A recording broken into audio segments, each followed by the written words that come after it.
ආයුබෝවන් පේන ඇති සෑහෙන සෙනගක් පිටිපස්සෙන් ඉන්නවා. මේකට කියන්නේ මූස් වීසා කියලා.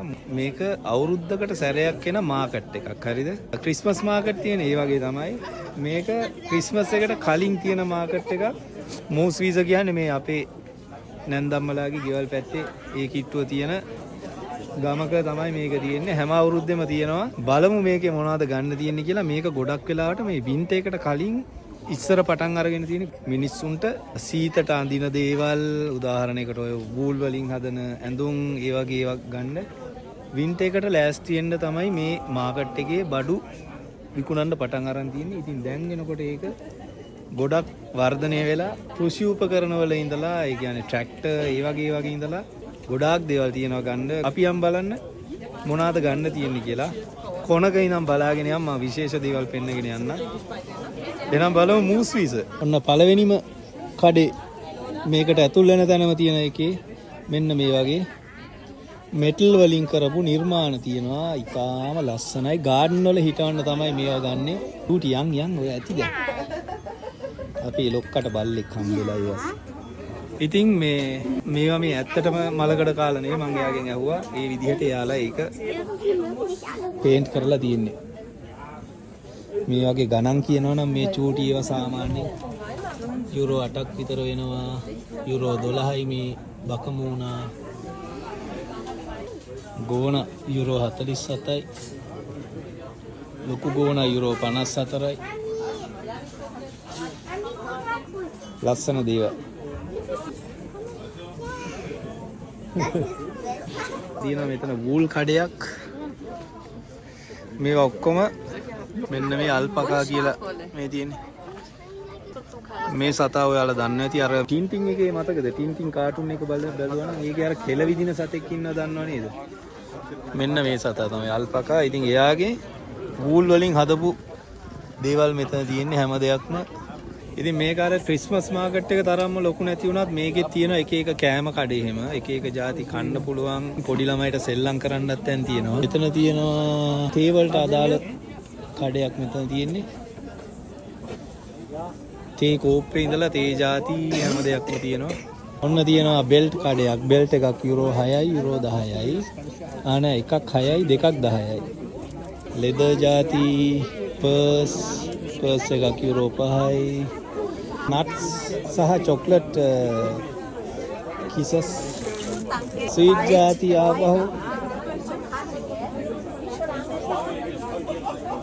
සීනි බෝල වගේ වගේ අපේ ගෙදර ජැකට් කැඩිලා තියෙනවා. ඒව හදාගන්න සිපර් එහෙම මෙතනින් ගන්න පුළුවන්. පොඩි මේ වගේ නිර්මාණ දේවල් තියෙනවා. මේවා සාමාන්‍ය එකක් යුරෝ 8යි එකක් යුරෝ 5යි ඒ වගේ යන්නේ. ගොඩාක් තියෙනවා ඇතුලේ. මෙන්න තියෙනවා ඔරිජිනල් ලෙදර් යුරෝ 50යි. මෙතන තියෙනවා වූල් ඒවත් යුරෝ 50ක් විතර වෙනවා. යුරෝ 25ට තියෙනවා. මෙතන තියෙනවා ෂෝල් තියෙනවා. මේකේ තියෙන ඒවා හදන්නේ අර මේ ආබාධිත අයට තියෙනවා මේ ඉස්කෝල. හරිද?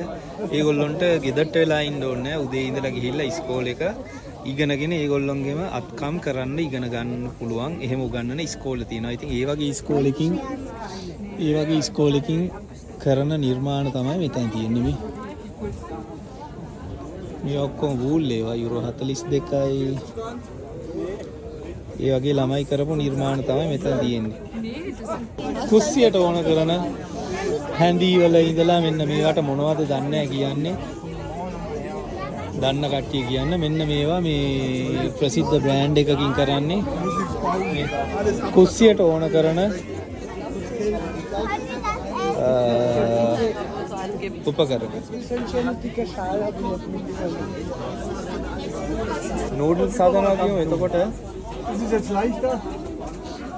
එතකොට මෙන්න මේ පියනේ මෙහෙම වැහුවාම උතුරගෙන එනකොට මෙන්න මේ පියන මෙහෙම ඇරෙනවා මේවා. මේවා ඇරිලා මේ එතකොට අර උඩින් උතුරලා යන්නේ නැහැ. මෙතනින් අවශ්‍ය කරන ප්‍රමාණයට ඒ හුමාලේ පිට වෙලා උතුරලා යන එක වලකිනවා. මේ වගේ දේවල් තමයි මෙතන ගොඩක්ම තියෙන්නේ. තාච්චි එහෙමත් තියෙනවා. මේ තාච්චියක් ගාන ඕගොල්ලොන්ට පේනවා ඇති. යුරෝ 99.50. ඒ කියන්නේ මෙන්න මේක සාමාන්‍ය රුපියල් 35000ක් විතර වෙනවා මෙන්න මේක. මේ තියෙන්නේ මම අර කියපු එක මේ. Kostet 800 bis 900 Euro Material für Dampfdüsen. දැක්කද කොච්චර උතුරන්නවත් උතුරන්නේ මේකෙන් ගන්න. Weißt du, wie ich meine? Auch Unkosten. Macht das die Nummer? මේ මලෙන් උඩට ගෑස් එක ඇවිල්ලා Gehen aber die Leute. අපි කියමු දෙහි බෑයක් අපි කැපුවා කියලා. Weil sie alle zu faul sind. ඒක මෙන්න මේ විදිහට වහලා තියන්න පුළුවන් ඒවා මෙතන තියෙනවා. ඊට පස්සේ මෙතන තියෙනවා තව මේ වගේ වාජන යටින් තියෙන ඒවා. උස ජනේල සුද්ධ කරගන්න පුළුවන් උපකරණ ටිකක් මේ විදිහට. ඇතුළට පොඩ්ඩක් යන්න වටයක් බලලා එන්න. මේ කඩේ තනි කර තියෙන්නේ මේ බ්‍රෂ්. ඒ වගේ මට ඇත්තටම මේකෙන් ගන්න ඕනේ සපත්තු පොලිෂ් කරන බ්‍රෂ් එකක්. කොසු ඉදල් ඊට පස්සේ මේ වගේ මේ එක එක જાති කොසු ඉදල් බ්‍රෂ් මේවා භාජන සුද්ධ කරන ඒවා. ටොයිලට් බ්‍රෂ් තියෙනවා. සපත්තු බ්‍රෂ් එකක් පස්සේ ගන්න ඕනේ ආයෙම මේ කඩේට. මට සපත්තු බ්‍රෂ් එකක් ගන්න කොහොමද එන්න ඕනේ. අපි බලමු. අන්න මෙතන තියෙනවා කර්ටන්. මේ තියෙන ඔක්කොම කර්ටන් જાති කර්ටන් වර්ග. සපත්තු කඩයක් තියෙනවා. තියෙන ඔක්කොම සපත්තු. මෙන්න මේ වගේ ඒවා දිනා ගන්න පුළුවන් අපිට ගේම් සෙල්ලම් කරලා.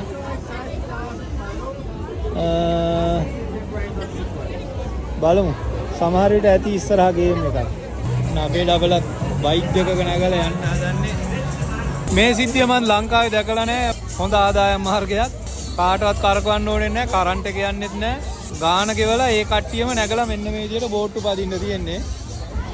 මේ ස්ට්‍රක්චර් එක හොඳ හයියට හදාගත්තා නම් මෙන්න මේ විදිහට බෝට්ටු ටිකක් හයි කරලා මේ වගේ උත්සවවලදී ගානක් හොයා ගන්න පුළුවන්. අම්මලා හරි තාත්තලා හරි මේ ළමයි වරන් යනවා. තමන්ම ගෙවලා තමන්ම ශක්තිය වැය කරලා බෝට්ටු පදින සීන් එකක් තියෙන්නේ. මේක ඇත්තටම ලංකාවටත් හොඳයි නේද? හරිය පොඩි තල්ලුවක් දාලා දෙනවා ඉස්සෙල්ලාම. මෙන්න මෙයා දැන් හරිය බ්‍රේක් කරනවා. යටට ලෑල්ල අල්ලනවා. එතකොට එහෙනම් තමයි බ්‍රේක් කරන්නේ.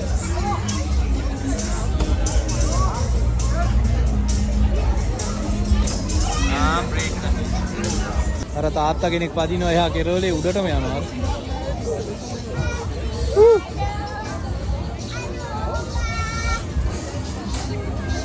ඔන්න අපේ ඩබල ඊළඟ ගේමට ලෑස්ති වෙනවා. දැන් ඊළඟ ගේම තියෙන්නේ තාරාව අල්ලන්න. හරිද? මෙතන තියෙනවා පොඩි කොක්කක් දෙනවා. ඒකෙන් තාරාව අල්ලගන්න තියෙන්නේ. අල්ලගන්න තරමට තෑගි හම්බ වෙනවා. බලමු කීයක් අල්ලගනීද කියලා. මේ වගේ තාරාව පීනනවා මේක වටේට. ඔන්න ඔය පීනන තාරාවන්ගේ උඩ තියෙන කොක්කට මේ කොක්කට කූර දාලා අල්ලගන්න තියෙන්නේ. බලමු. ඔන්න අපේ දෙන්නටම කොකු දෙකක් හම්බුණා. මේකෙදි කවුරුත් පරදින්නේ නැහැ. ළමයිට හැම කෙනාටම මේ කියන්නේ තාරාව 5කට යුරෝ 3යි. තාරාව 10කට යුරෝ 5යි. එතකොට ඊට පස්සේ මේ මෙතන තියෙන ගන්න පොයින්ට්ස් අනුව හම්බ වෙන තෑගි කැමති දෙයක් තෝරගන්න පුළුවන්. කැමති දෙයක් තෝරගන්න පුළුවන්. ඉතින් අපේ ඩබලත් ඔන්න අල්ලනවා දාගෙන. මෙහෙමයි වෙන්නේ. මෙතන තියෙනව නේද මේ දාලා අංකයක්. ඔන්න ඔය තියෙන පොයින්ට්ස් ගන්න මේ හැම තාරාවෙකම යටපැත්තේ තියෙනවා දාලා පොයින්ට්ස් ගන්න. ඒක කාටවත් කලින් ප්ලෑන් කරන්න බෑ. ඒක ලක් එකට හම්බ වෙන්නේ. ඉතින් උදාහරණයකට මේකේ 3 අන්න ඒ වගේ එක එක තාරාවන්ගේ එක එක අංක තියෙනවා. ඒවා අනුව ළමයා තෝරගන්න තාරාව 10 තියෙන පොයින්ට්ස් ගන්න එකතු කරලා ඒ අනුව මෙතනින් ටැග් එකක් තෝරගන්න දෙනවා. දැන් ඔන්න පොඩි ළමයිගේ සෙල්ලම් ඉවරයි. වෙඩි තියෙන එකක් තියෙනවා. මාත් try කරලා බලන්න ඕනේ. ඒක නම් මාත් ආසයි පොඩ්ඩක්. try කරලා බලමු. වෙඩි 7ක් තියන්න යුරෝ 5යි, 15කට යුරෝ 10යි, 32කට යුරෝ 20යි. යුරෝ 10ට වෙඩි 12ක් වෙඩි 15ක් හම්බ වෙනවා. Try කරලා බලන්න මොනවද හම්බෙන්නේ. Ja, wir aufstellen, nachladen. Immer aufstellen, nachladen. මෙතන බින්දුව තියෙන්නේ. මා එකක් කියලා මේක අදින්න ඕනේ 15 වුණාට පස්සේ මෙතෙන් කියන්නේ.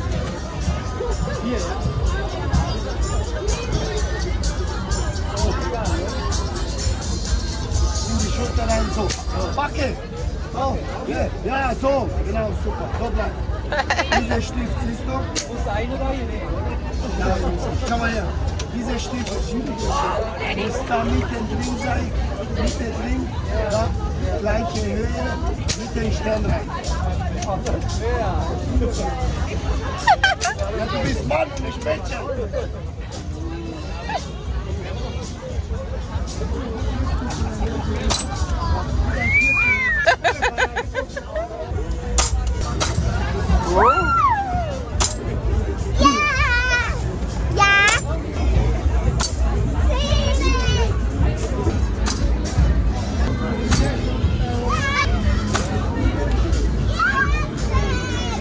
පහළොයි තිබුණේ 15ම විද්දා.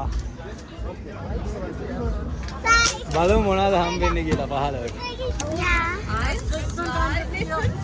15ට මෙතනින් කැමති දෙයක් ගන්න පුළුවන් දෙකක්. ඉතින් ඊයේ රෑ හරියට බලා ගන්න බැරි වුණා විස්තර ටික. අපි රෑ වෙච්ච නිසා ගියා, සීතල වුණා ගොඩක්. ඉතින් දැන් ඔන්න අද ආපහු ආවා පහෝදා. අන්න දැන් කොනක ඉඳන් අද ආයි පටන් ගන්නවා. මෙතන තියෙනවා ඉඳි කටු, හැට්ට කටු, ඊට පස්සේ ලේස්, කොණ්ඩ කටු, පන, බොත්තම් මේ හැම දෙයක්ම තියෙනවා මේ කඩේ. බොත්තම් වල ඉඳලා මහන්න කරන්න ඕන වෙන හැම දෙයක්ම මෙන්න මේ 50 ඉස්සර තිබුණා මතකද පොළවල් වල මේ කොටුවට ගියා වගේ නේද නිකන්. මෙතන තියෙනවා ලී වලින් හදපු මේ පොඩි ට්‍රේස්, ඊට පස්සේ කටින් බෝඩ්ස්, ට්‍රේස් ඒ වගේ ඒවා ඔක්කොම ලී වලින් හදපුවා. මේකත් නියම අයිඩියා එක. මේ ඔළුව දාලා චූටි නූලක් දාලා තියෙන ඇතුලෙන් චූටි නූලක් දාලා ඒ නූලෙන් එල්ලිලා තියෙන මේක මේ පොඩි හුලකක් ආවත් වැනෙනවා ඒක මේ. ඔන්න මම පිමිනවා දැන්. Ja, willst du so eine? Kauf doch eine. Nee, Mami, danke. Komm, es kostet 4 Euro. Nee, danke. ඔන්න මෙතන තියෙන්නේ ඔක්කොම එක එක ගල් ಜಾති. ඈ විසිතුරු ගල් ಜಾති මේ මාල වලට ගන්න ඒවා, ගෙදර අලංකාරයට තියෙන ඒවා.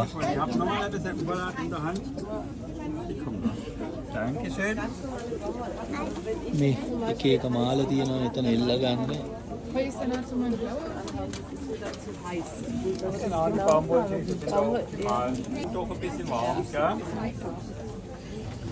මේ ගල්ලස්සේ මේ නියපොතු වගේ කුරුල්ලොන්ගේ එක්කෝ සත්තුන්ගේ මොනවා හරි පොසිල වෙච්ච ඒවා තියෙනවා මේ. මුදු කරාඹු, පෙන්ඩන්ට් මේ ඔක්කොම සිල්වර් 925 සිල්වර් වලින් හදපුවා තියෙන්නේ ඔක්කොම.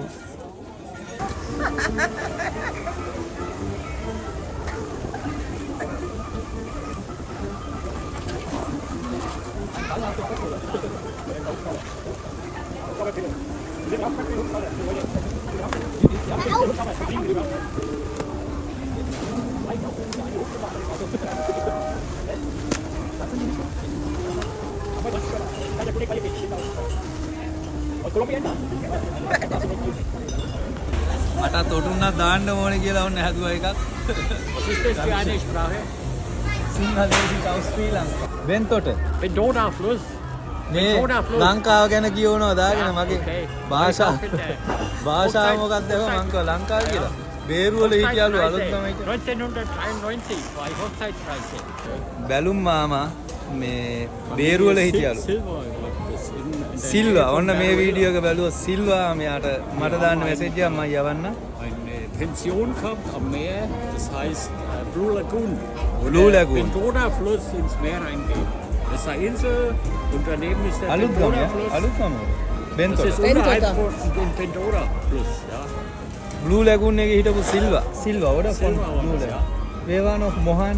Der Mohan ist in Deutschland. Da gibt es den Susande und da gibt es den Susante ist auch in Deutschland oder nee? nein, der ist in Sri Lanka. Susante. Susande Silva. Susantha Silva ඔන්න දැක්කොත් War der message එකක් Besitzer, දාන්න. ja. Die haben das Blue aber Lagoon nicht mehr එකේ. geöffnet, jetzt sind nur noch andere Hotels. සුනාමියට ගියාට පස්සේ open කරේ නැල්ලු මෙයා සෑහෙන වටයක් ගාලා දැන් සීගිරිය දඹුල්ල Ja. හැම තැනම ගිහිල්ලා තියෙන එක්කෙනෙක්. දන්න කට්ටිය ඉන්නවා නම් මැසේජ් එකක් දාන්න කමෙන්ට් එක. ඉතින් මැරිගෝ රවුන්ඩ් කියන්නේ ළමයිට මිස් කරගන්න බැරි දෙයක් ඊයේ රාත් පැද්දා. දැන් ඔන්න අදත් යනවා අපේ ඩබලත් යනවා ඔන්න කොහෙද මන්ද අර යන්නේ උඩ. මෙතන තියෙනවා මේ සෑහෙන ගණන් මේ හොඳම බඩු කතුරු වල ඉඳලා ඊට පස්සේ මේ අඬු ඊට පස්සේ එක එක වර්ග කතුරු තියෙනවා අඬු තියෙනවා ඊට පස්සේ ට්විසර් තියෙනවා මේ සෑහෙන ගණන් මේ සාමාන්‍ය යුරෝ 10 11 14 15 16 ඒ වගේ වෙනකල් යනවා මේ දත් එහෙම හාරන ඒවා පිහි තියෙනවා හොඳ පිහි මෙතන තියෙනවා පන් කඩයක් මේ පන් ආශ්‍රිත නිෂ්පාදන ගොඩක් ඒවා තියෙනවා ඉතින් අපි ගෙදර යනවා දැන් මේ මූස් වීස කියන එක තියෙන ගමේ ඉන්නේ සෙනග 48යිලු ගමටම ඉන්නේ 48යි ජර්මනිය වටෙන් එනවලු මේක බලන්න දවස් 5යි තියෙන්නේ දවස් 5ට ලක්ෂ 5කට කිට්ටු වෙන්න එනවලු මේ සෙනග මේක බලන්න එන ජය වේවා සෙට්ටුමයි